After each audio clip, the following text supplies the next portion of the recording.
दिल में लहर उठैलो, जिंदगी जहर बनैलो।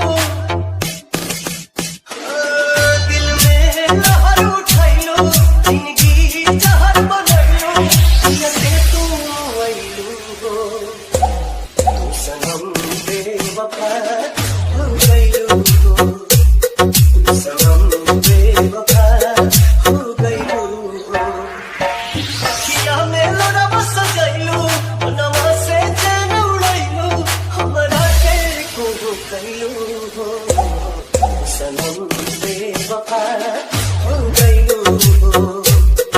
सनम बेवफा हो गइलू हो।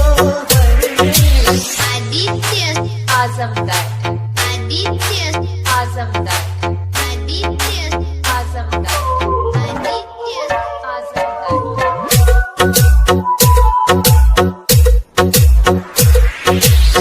प्यार के सुनर सपना सजा के साथ निभाना पइलू।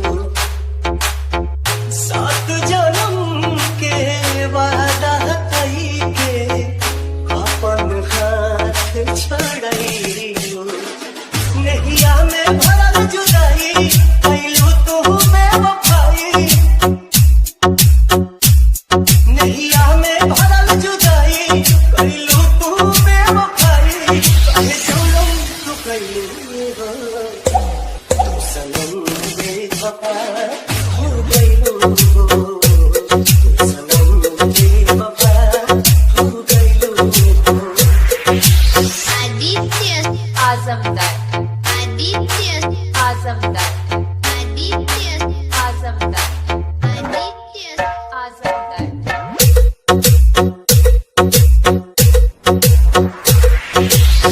ना रहे प्यार निभावे के ता, काहे लड़ाइलू नजरिया। सावन भादो भइल बयखिया, लोरवा बनल बा बदरिया। दिहलू सितम के धोखा, हमरा से कइलू धोखा।